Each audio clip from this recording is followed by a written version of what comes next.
everybody, I'm Quinn. And I'm Scott, and it's time for the Almost Friday show for May 31st, 2012. Big news this week, Dave is back. Yes, we're super happy to have him here in the studio. He took a year-long vacation to pretty himself up.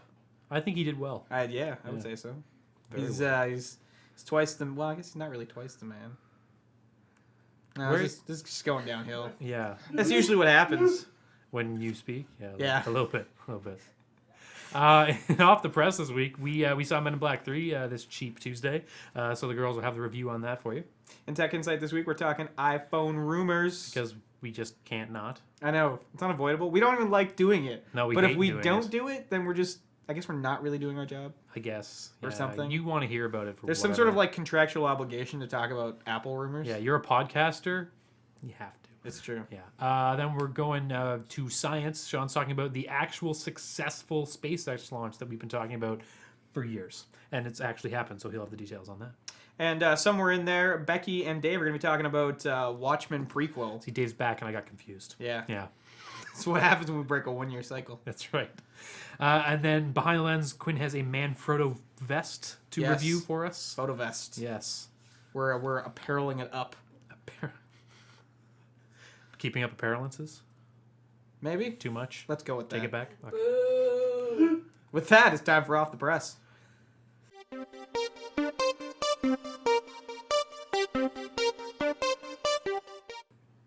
everybody, and welcome to Off the Press for this week. We're going to kick it off with our magical trailer moment for this segment, which is Chinese Zodiac, which is a movie starring Jackie Chan, old Jackie Chan. but doing young Jackie Chan stuff.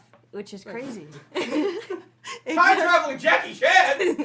Yeah, sure. No, it's actually like a fighting movie with Jackie Chan in it, and he's fighting, and there's a little bit of comedy in it, a little bit slapsticky like Jackie Chan does. More like his harkening back to his old stuff, which is his like, best stuff. Like slightly before Rush Hour. Yeah. Thereabouts. The good stuff. And more really good stuff. explosions. Yeah, according to the trailer, so this if trailer anyone's to be believed. is a little bit hard to follow. I believe they are either stealing or getting back some statues of the Chinese Zodiac. Yeah, Jackie Chan might be a bad guy. I'll be honest with you, I haven't read up on this. I just saw the trailer this week, and I'm like, oh my god, Jackie Chan doing cool things Look again. at him flipping around. I know, right? So this movie comes out on December 12th, 2012. I see what you did there. 12 Zodiac. Yeah, 12. 12. Clever. Starring Jackie Chan and his 25 stunt doubles. No, it's just 12 stunt doubles. We're keeping a theme. No, it'd be 11 of them. You know, Jackie Chan plus 11. It's true. Yeah, even. Obviously. A baker's dozen of Jackie Chan's. That would be 13, and there's not 13 signs of the Zodiac, Quinn. God. Come on. Get it together. And now, moving on to our mini review of Men in Black 3. Yeah, no spoilers. No spoilers. If you are 10, if Yes. you are capable of putting yourself in the mindset of a 10-year-old, you're going to absolutely Or if love you have this movie. kids. Or if you have kids. Yeah. So basically, we're of the age that the first Men in Black movie came out when we were about 10, the second one when we were about 12 or 13-ish. Enough that I watched it like a million times. Because it was awesome, and special effects were awesome, and all the props were amazing, and I wanted laser guns all the time. This movie, if I put myself back in that mindset, it's freaking awesome. It's true. It's really good. And I think that says good things about it. Overall, the tone is the same as the Men in Black movies. You feel good about it. It's It's a little still bit serious at the end, but then again, it wraps up the series really nicely. really quickly. Yeah, it's lighthearted It is. overall. It's fun. It's fun. Yeah. It's exactly what I wanted from it, I guess, is what I'm going to say. It's everything I wanted in a Men in Black movie. They didn't stray too far. They didn't do the whole dark and brooding thing that's really popular nowadays. So. Gritty Men in Black. And real. No. It's like the 90s. Gross. Yep. Super gross. So So we really enjoyed it. Please take it in. this is a C. Definitely go see it. Absolutely. And for our Canadian content for this week, we're getting our own Cartoon Network, which I know sounds a little bit redundant. But Becky, don't we have Teletoon already? Well, that's the interesting thing, Sam. What's actually going to happen is that Teletoon is kind of going to sort of own the Cartoon Network. The good thing about it is that it will maintain a Canadian content portion, but we'll get all of the good shows. We will get Powerpuff Girls and Adventure Time and the shows that I really want to watch, but I can't buy on iTunes, and it's really difficult to get them from my friends on the internet to watch. I like your show. Why aren't you taking my money? Yeah, pretty much. Because Canada, frankly, is not a big enough player in the entertainment market that it is worth it. But now they're making it They're taking the time. And now these are going to be on TV, and hopefully, people who sell these things finally get a hint to be like, oh, these are on TV. Yeah, I guess people want them. It's true. Yeah. Additionally, an Adult Swim quotient. Ooh, excellent. So they'll toss that in the end. Any word of like a Toonami or anything in there? We're not sure yet. Yeah. All the answers that I have is on CanadianAnimationResources.ca, and we got our answers directly from a representative in there who only told us as much as she was allowed at the time. So it's due to launch, in a couple of months. So that's pretty exciting. That's super exciting. Yeah. So speaking of things that are coming out soon, the big one this week is Snow White and the Huntsman. I'm going to see that tomorrow. I'll probably go see it this weekend. We will have a review full of spoilers. Full of spoilers. Full of spoilers. All the spoilers. We'll of spoil them. everything. We will Although completely ruin the movie for you. So Snow go White see is it. kind of hard to spoil. It's been out there for a while. It's true, but it seems like there's going to be a new slant on it. Maybe, hopefully. And if anything, the art direction looks really cool. Oh, it looks like a great movie. that is weighted heavy with me, heavier than it should be. It's true. Yep. Snow White falls in love with a sparkly vampire. Okay. So, speaking of things that are kind of Sparkly like and awful. Sparkly and awful. Piranha 3 Double D. Woo. Boob joke. Yes, Classy. boob jokes. Lowest common denominator comedy. Hilarious. Thanks. So out on DVD and Blu-ray, Speaking of boobs. True Blood. Yeah. Fourth season. There's lots of boobs. I've been told there's lots of nudity in that show. It's true. You're I love like, it. how naked are they? That naked? I'm in. All the naked, all the time? Okay. All right, cool. Some blood. It's fantastic. So yeah, that's True Blood, and you can get the fourth season of it if you want. I hear it gets really weird once you break past like a third way into third season. Yeah. So I've watched the first season and a half, and I kind of stopped. So Sweet.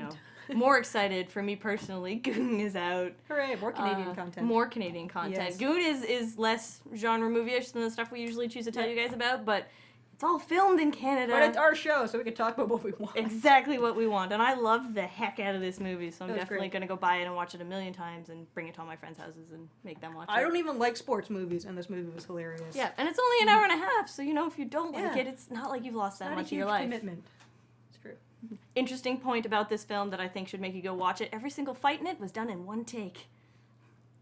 No redos. Interesting. Isn't it great? We can do that. Let's not and say we didn't. And that's it for Off the Press this week. Hey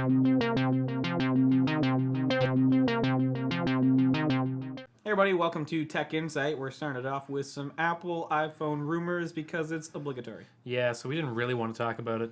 Well, because there's really not a whole lot to talk about. No, which is interesting, considering WWDC's next week or the week after. Yeah, they did a much better job at keeping... no one even has speculations about what the iPhone 5 is going to have. Because Tim Cook has said that that's actually one of their focuses. He just said at the All Things D conference, he said specifically, we're going to be extremely more secretive than we have been in the past about our new products, but open about literally everything else, which is kind of extremely contradictory. But yeah, but it's interesting because they've always done a fairly good job of keeping things under wrap, and we really don't know about it maybe until like a day before it happens. So we've heard with iOS 6, there's going to be likely a switch off of Google Maps onto their own mapping, because they did buy a mapping company last year. Yeah, which some of the previews that have been going around actually make it look pretty sweet. Yeah, it looks like really good 3D views, and I mean, it's hard to screw up mapping. I mean, even Yahoo Maps don't suck, and Yahoo's been flushed down the toilet for years. Yeah. So that'll be one interesting. Other than that, software-wise, we haven't heard much of anything. It's true. In terms of hardware, though, there's been some videos and photos floating around the net of what could potentially be the front panel and the rear panel encasing. Right now, it looks a lot like the iPhone 4, just slightly bigger with the focus on a bigger screen. Yeah, so they're saying with these leaks that it's going to be about a 4.07 inch screen. Yes. Compared to the 3.5 on the iPhone 4 and 4S. So it's a significant change, considering Steve Jobs has said in the past that anything that is that big is stupid. Yeah, But he also said video would never make sense on a mobile device. So this might be just one of those things. Yeah, I'm not sure how I feel about this, because on one hand, I do understand the need for consumers to have bigger screens. It's definitely something that's been driving new phones. But on the other hand, I feel like the iPhone, as it's shaped right now, is a very good size. You have enough screen to not really feel like you're like, well, this is too tiny, but it's not so much screen that you're like, it doesn't fit in all of my pants anymore. Well, and it makes the argument of why you should have an iPhone and an iPad. Yeah. Right? Because if you want to do something on a bigger screen, go get an iPad, because then you've got the 10 inches to do it. Yeah. And if you don't need the big screen, then use your iPhone, because it fits in your pocket, right? So that kind of pairing seems really nice. But I think you're going to see a bigger iPhone and a smaller iPad.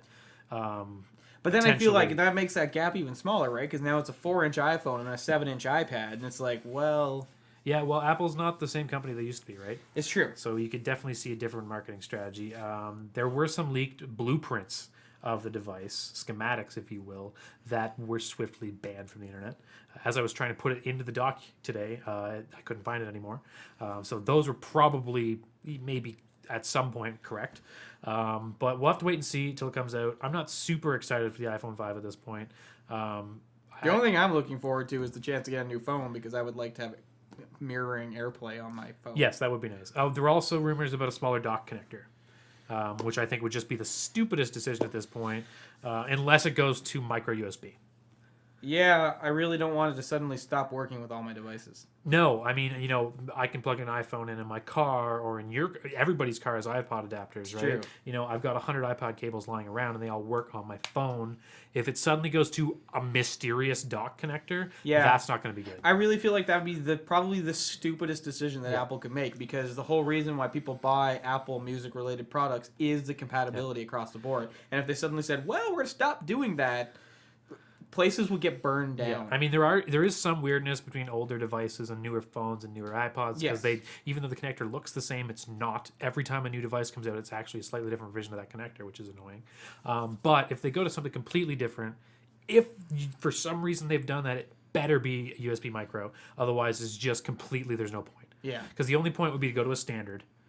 You can't go to a new, smaller. That would just make no sense. Yeah, going to a new proprietary would just make no sense. Oh, it's smaller. Well, the dock connector is not extremely inconvenient, so we'll have to wait and see. Obviously, we'll have full coverage after WWDC comes out. So moving on, we're talking about Windows 8 release preview. Yes, so we've had the customer preview for a couple months now. Today, they had rumored that the release preview was going to come out early June. It leaked out this morning in a mistaken blog post, and then they just released it.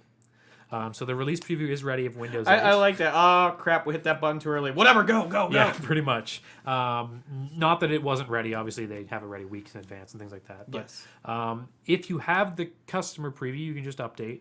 It's not a big change. And this isn't the final version, which is weird. Usually it's called a release candidate at this stage, not a release preview. There will be no release candidate. Okay. This is the last version we're going to get before it ships. But they are telling you by naming it the preview, not candidate, that it's not the finished version. The desktop environment still looks like Windows 7, and it is not that new Metro UI that they're going to have on the desktop environment. So that's out, as well as some performance increases and stuff that aren't finished yet, are not in this release. The big thing here, there's been some tweaks in terms of how much you can customize and things like that, as well as they've added a bunch more of the built-in apps and made the built-in apps way better. So they fixed a lot of problems that people were having with Mail.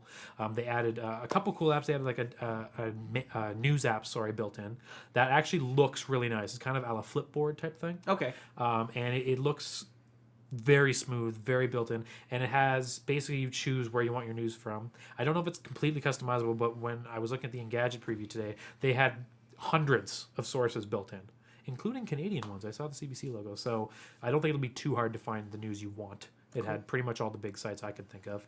They had Bing Travel is another one, which had basically you pull up, type in a city, and it tells you all the cool things to do in this. And it's just a beautiful interface is the thing. Not super useful maybe as an app, but it looked really nice. There was also a sports app for the same kind of thing. You choose by sport.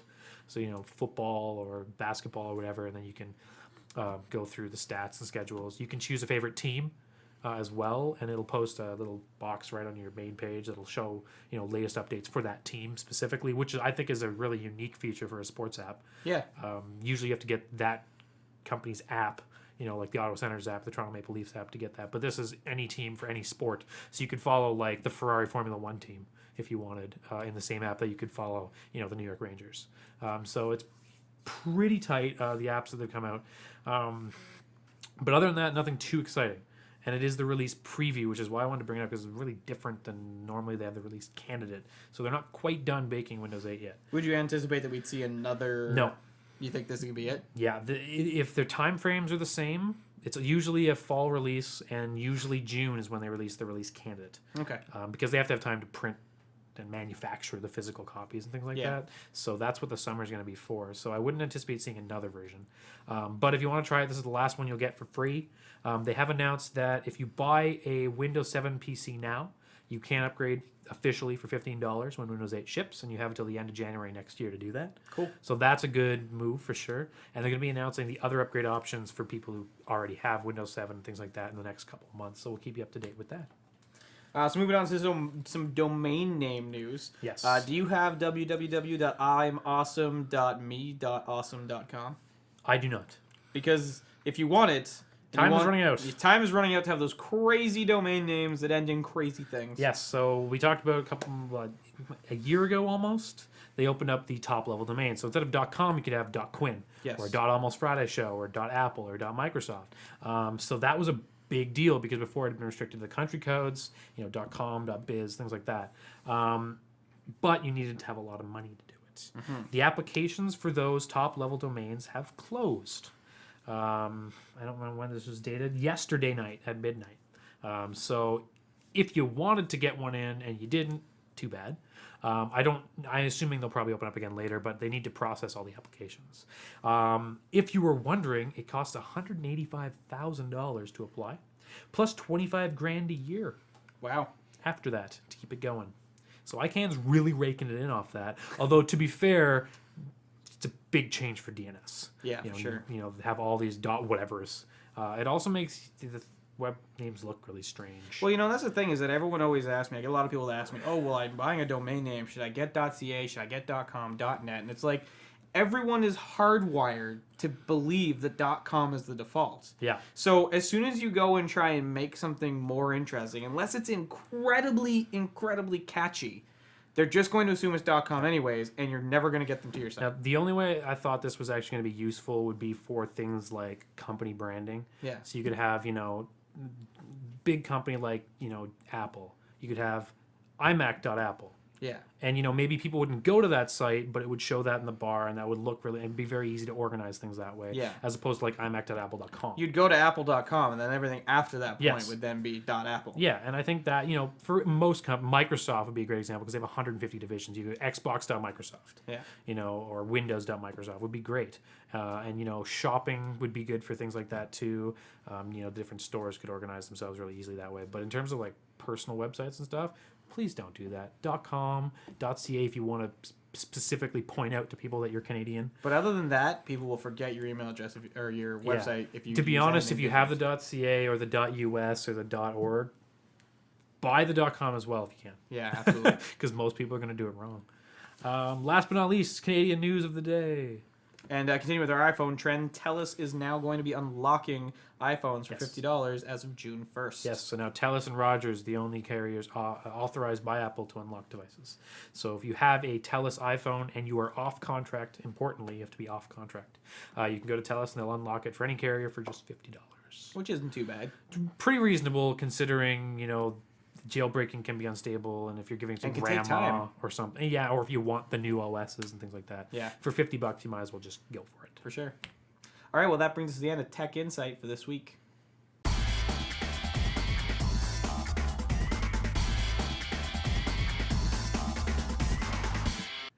Hi everyone, welcome to another edition of From the Gutters. I'm Dave, And I'm Becky. and this week we're going to be talking about the prequels to the Watchmen series. Have you read anything about this? I have Sorry. What? Have you absorbed any opinions about this yet? Have I had my opinion forced on me by the internet already? Yes, I have. Yeah. Overall, I don't feel good about it. Those are my feelings. So yes, unfortunately, I've read extensively about this series, and I'm not hugely impressed with what I've read, unfortunately. I know that there's some big names attached to this. Jay Lee, J. Michael Straczynski, Brian Azzarello, Daryl Cook. A number of people, a number of high-class people are working on this. Right now, though, I haven't read anything that has really wowed me or made me think, this is totally worth doing. Thus far, completely unimpressed. Yeah, I know that a handful of them have spoken about it and have tried to talk it up, and they're like, "It's an homage. We're doing it because we love Watchmen." And I'm just like, "Yeah, you love it as far as all those $50 bills are gonna take you." 50 American dollar bills. Okay. It's a little different. There's a bit of a difference there. All in all, though, I haven't read anything from this actual product yet, unfortunately. Yeah. Is there anything out for it at all? As far as There's some artwork. Some artwork has been Okay. released. They have also released the covers for a number of the books. Okay. I saw one for the comedian, I think, and it didn't look bad. They don't look bad. I can't imagine that it'll be because they look bad. If it's bad, I don't think it's going to be from an art standpoint in any way. So. I think it's going to be well. Actually, well, the problem is though I don't like Darren Cook. Okay. Darryl Cook. I liked his redesign in Catwoman, but I have not read anything yet that makes me say I'm getting every issue. Yeah. I will get every issue, but it's one of those things where, well, okay, if they've got my money, but they can't make me like it. Yeah, it's true. But if you're paying for it, they don't really care if you That's like it. true. So really, who's winning? They are. Exactly. Because they've got you. So, all in all, the preview review for Watchmen prequels. That's about it. What your Osmosed opinion is? Osmosed opinion is, I don't know. I have a lot of personal feelings about taking other people's stuff and then running with it when they don't like it. So overall, I mean, Alan Moore hates everybody. But despite that, like, it just seems like such a huge cash grab to me. Like, it just seems like they're like, we feel like Batman is doing really well and we're coming out with a new TV show about Green Lantern. What else can we use to make money that is already mildly successful? Let's do Watchmen. That sounds great. It very much feels like a money-oriented decision made by DC. Yeah. Give me your money. Yeah. Let's see if we can haul in any 16-year-olds who don't read comics yet. So because they've watched the movie. It sounds to me like I'm not going to buy it. I might borrow it from you. So now I have to buy it.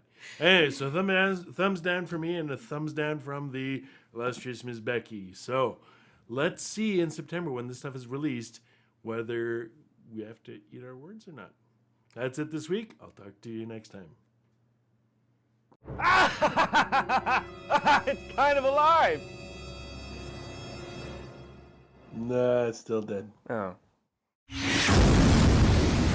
Hey everyone, welcome to Mad Science this week. We're going to start it off with a mention of SpaceX. Yes, SpaceX, the space program privately funded by Elon Musk, which has been up and down, well, rather grounded, and then hopefully launched and then grounded again because of various issues. And then successfully launched. Up and back down. Successfully down. Yes. They were kind of worried because it did actually go up. It, got into orbit, docked with the ISS. Scattered not scattered, but launched the ashes of James Doohan, also known as Scotty from Star Trek. And then it actually docked with the ISS to make or to resupply it. Mm-hmm. Pretty cool news because it's the first time a private space agency has done it. And the capsule returned to Earth without any kind of trouble. Yep, earlier today actually, so the 31st of May. Yeah, so it's kind of neat. This is actually really big news, and we hope that this continues along because we need to have this sort of program continue because, government-funded space programs are kind of, crap right now. Yeah. In the way of not existing. So, that. But, good job, SpaceX. Sweet. Hopefully you get more up there, and hopefully we can continue on. Moving on. Speaking of Star Trek. Yeah, so what was those things in Star Trek? They never had needles in Star Trek. No. They always had this magical device that you just press up against somebody and be like, psst. Or like Sean said, it kind of looked like a glue gun. You stick a thing in the back and you're just, yeah. And then you're painless. Yeah, painless injection of medication. Mm-hmm. Except for in the new Star Trek movie where Kirk kept getting kind of hurt by it. Yeah, but that wasn't the 23rd century, so whatever. Okay, fine. I'll buy that. But it seems that they've kind of found another way of making them. There's been several devices that have been created in the past that are doing this. I have the similar needle-free or like very tiny needle. Yeah, it's actually all very, very micro needle. Yeah. This is the first needle-free injection. Ooh. And essentially, what it's using, and this is actually created by by some researchers, Ian Hunter and Catherine Hogan. They were actually able to test this device. It looks kind of like a power drill or a hot glue gun. Yep. It's actually quite a beautiful looking device, and it just uses Lorentz forces, basically electromagnetism, to shove a plunger full of medicine into the skin. Yep, at very, very high speeds. Very, very high speeds. As a matter of fact, it's almost speed of sound equivalent if it were in air. Mm-hmm. So it's going really, really fast through a very, very small hole. As a matter of fact, that hole is the size of a mosquito's proboscis. Yeah. So you're essentially getting a mosquito bite of medicine instead of venom and disease. What's cool about this one is, compared to some of the older models, is that you can dial in the intensity of it.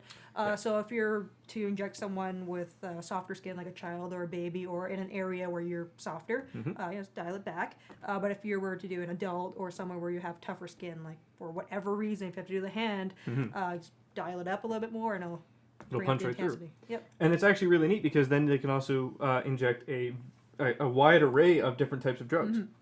Because there are some drugs you don't want to actually inject right away. You want them to be slow release.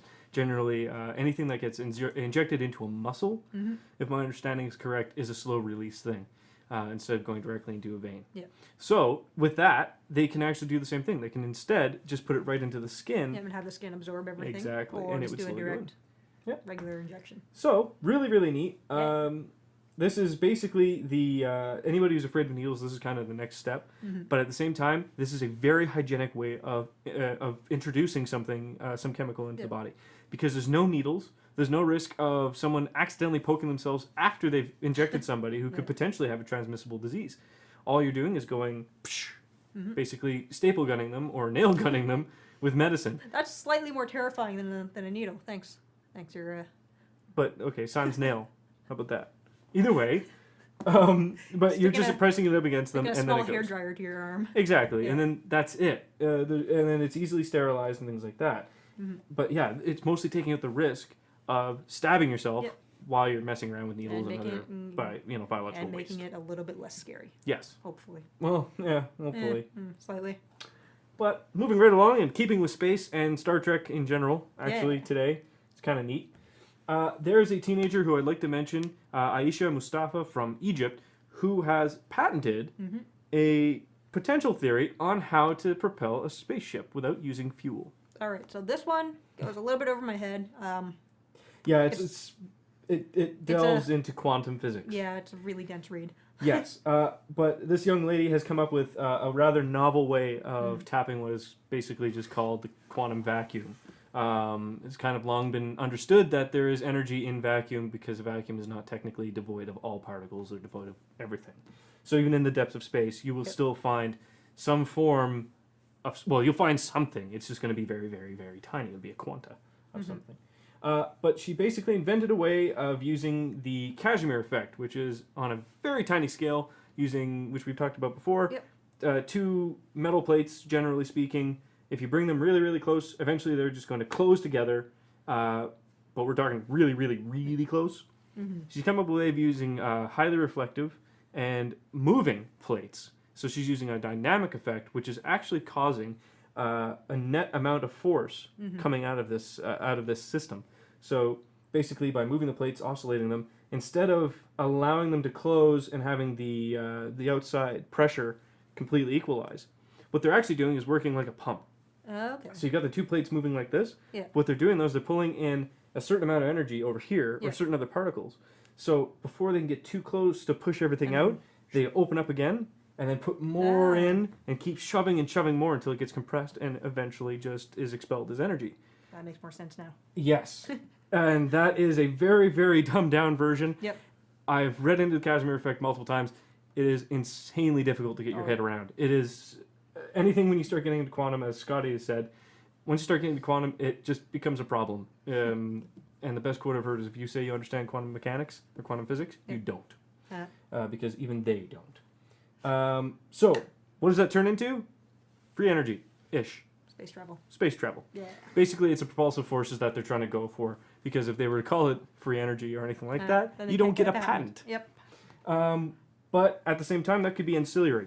This is actually really, really neat. I'm happy to hear that there's people out there specifically, and coming out of, although Egypt is rather progressive, coming out of a nation where women are generally not as equal, it's actually quite good to see a young woman who's actually got a patent for a theory, and it's rather promising, and there's actually research already being looked into.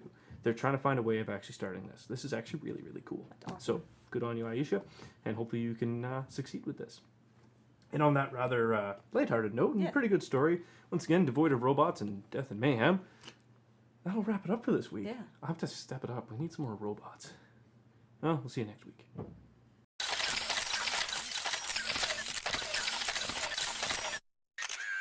Welcome behind the lens for this week. Before our gear review, we have a little bit of camera-ish news. Yeah. We talked about Facebook buying Instagram, and it looks like something has actually come of this acquisition. Well, kind of, because instead of Facebook getting rid of Instagram or making Instagram better with an influx of money, they've just decided to put out a competitor to Instagram. That does more or less the same thing. It's true. So they have Facebook Camera now. Facebook, we all like using you, but please stop making separate apps for all the parts of your website. For things that could have been a button in the Facebook app. Yes. Because basically, it's like Instagram. You load it up, you take a picture, you've got a very similar set of filters named slightly different that do almost the same thing. But I do have to say, it is so much prettier than Instagram. When you're scrolling through all of your friends' photos and your photos that are posted to Facebook, It is gorgeous. It's using a very stripped down view. The boxes all sort of float, and so you'll see one image, and then if there's more images in the sequence, you'll see a bit of the other one, and you just kind of swipe across. And when you click it, they've put like all the tagging and the comment buttons all sort of nice and everything like that. So if you actually like looking at all the pictures that your friends have put on Facebook, I think this is the best way to do it. And if you're not a big Instagram person and you were thinking of getting an app that went to some social network right away, I would almost say go to this, because you're going to get a lot of the Facebook or a lot of the Instagram look, but with Facebook integration and a much nicer actual browsing experience. Now, it's very surprising that you say the Facebook camera app was, produced well, because as we know, the Facebook app itself is less than subpar. Well, I should add that it does have the classic everything does everything's a little bit slowly Facebook-ness of it. When you initially load up the app, it's going to show you like the last 4 groups of photos, and then when you want to load more, it takes a really long time, but it does load like the next 20 groups of photos. Okay, so not unreasonable. So it gives you a pretty solid amount of stuff. What I like about it is that you can do batch uploading to Facebook. That's so cool. when you load up the app, you get a little bit of the timeline of what's going on, and you can also look at just your timeline as well. It's friends and me at the top, but at the very top, you're going to see the last 3 photos you've taken, as well as a camera button. So you can take a new photo, or if you pull down the entire page, you'll see your entire camera roll, and you can go through and touch all the photos you want, and then create a post with those photos. Well, that's a very easy way to do that, as opposed to having to do individually. Yeah, because Facebook has, in the actual app, doesn't really allow you to add more than one photo. So this is a great way if you are uploading a collection of photos, birthday weekend, vacation, things like that, where you want to add more than 1 or 2 photos. It does it really well. And then what happens is it then jumps you back into the timeline and gives this really pretty little graphic that's showing you in, that little classic pie way, how much of the photos have been uploaded. So in terms of the actual design of the app, I find it's really nice looking. It's very easy to navigate. It just has a bit of that Facebook slowness built in. But I think, it is a Rev 1.0 of it. So I'm expecting that we'll get better. We'll hopefully get better. I mean, Facebook, the app itself, is not an indication of things getting better.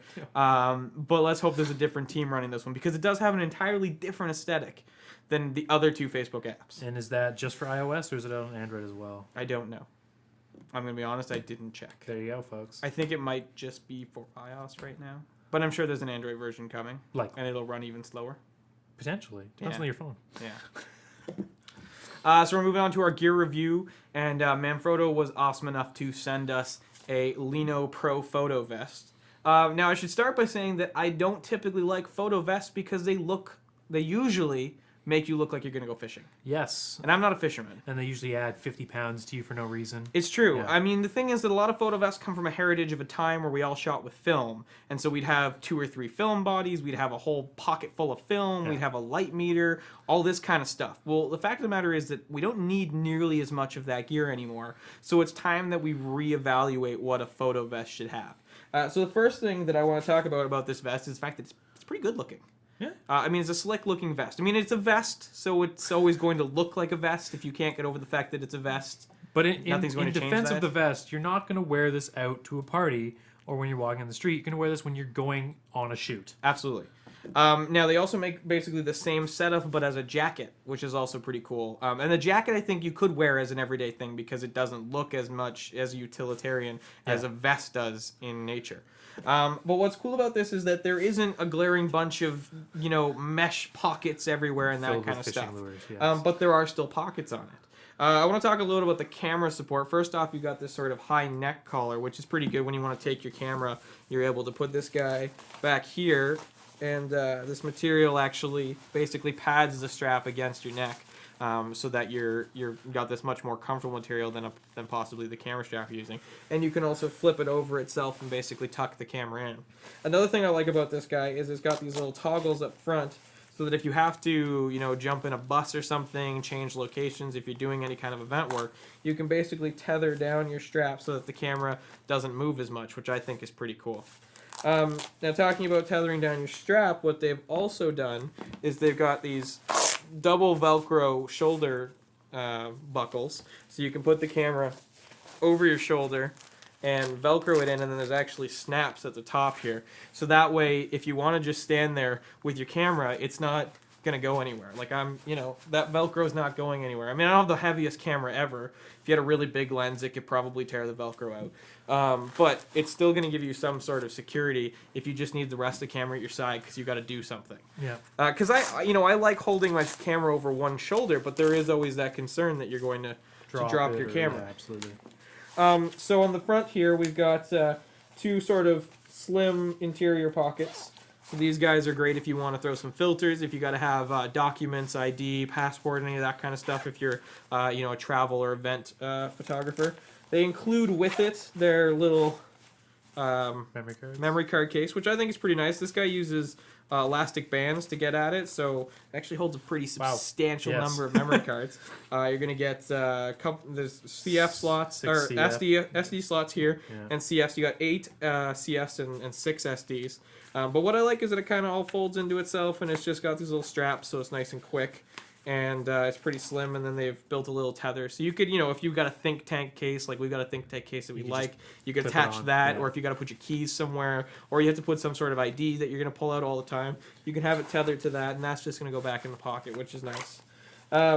Inside, we've got a little Velcro pocket up at the top. It's a small one. You can throw some extra batteries, maybe your driver's license or something like that up here. So that's good. Then you've got a much bigger pocket down here that you could throw, if you've got a gray card or if you've got some manuals that you keep with you or something like that.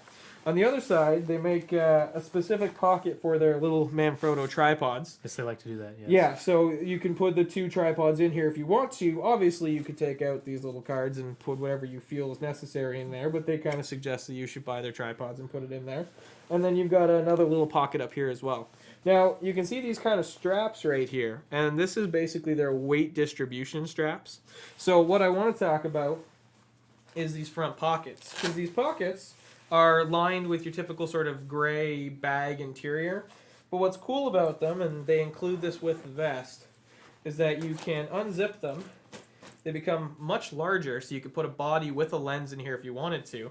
Or they give you a set of dividers. So you can take the dividers and put the dividers into the pocket. And these guys will just stuff in there. So you have a lens and a flash, or 2 lenses. So you could have an extra body, 2 lenses, a lens and a flash, something like that in here. And they've thought it out because right now this flap doesn't close, so they've got another flap on the inside so that you can still buckle this across if you need to. And they've also got a longer strap on the inside if you just need to have something to keep this from moving in and out. Structure, So they've kind of designed it really well to be able to get some gear in there. And you've got a pocket on each side that can do that, so you could keep, because this is all lined with that soft material, you could drop filters, polarizer, any of that kind of stuff in here without worrying about scratching it.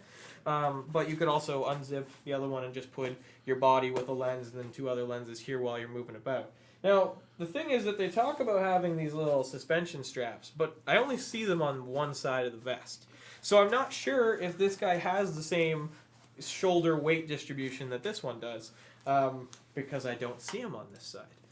And they do only give you one actual pocket. Not that it means you can't put more than, that much stuff in the vest. But they only give you one of these. I think it would have been quite kind of cool to have 2, but then at the same time, if you've got 2, you're going to look pretty silly. Yeah, that's so maybe one's reasonable because then someone's going to go, oh, he's working, But if it's 2, it's like, all this gear that I'm carrying. Now, there's one cool thing that they made this guy useful for, is that if you compact it down, which you can remove the inside divider here.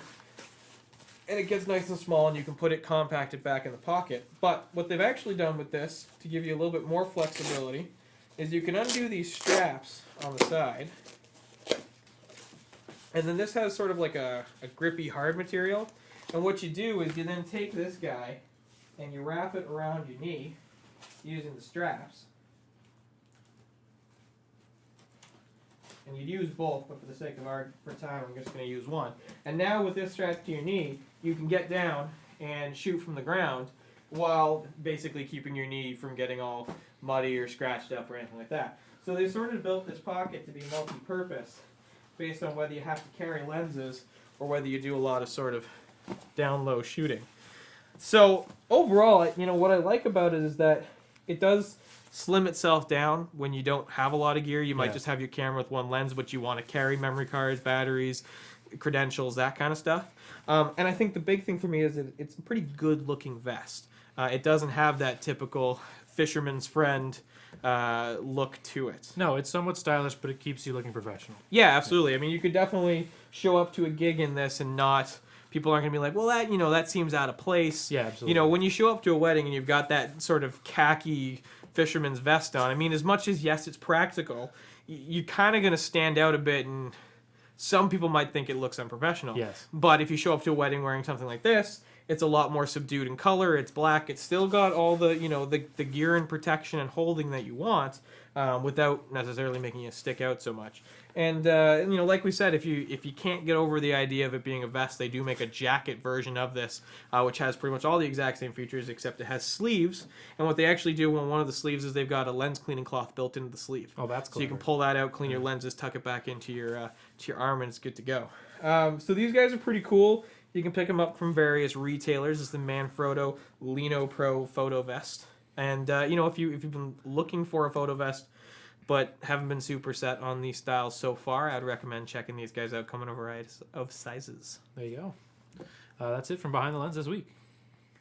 And that brings us to the end of the show this week. As per usual, if you want to get a hold of us, you can reach us at the Twitters at @almost_Friday. Or if you're thinking you want to talk to us a little bit long format and 144 characters will not fit your message, you can always shoot us an email at contact@almostfridayshow.com. We're on that thing called the Book of Faces. You can look us up, The Almost Friday Show, like us, and you will get our new episodes in your feed every week. Yeah, you can just see us there above your friend telling you about her sweet time last night and pictures of your cousin's children.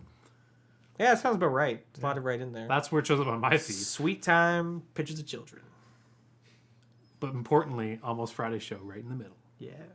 Because that's the bridge between a sweet time and pictures of children. You go and have a sweet time, you watch Almost Friday Show, you end up with kids. It's clinically proven. I don't know, you're late to the game. I need to get tested. Mm-hmm.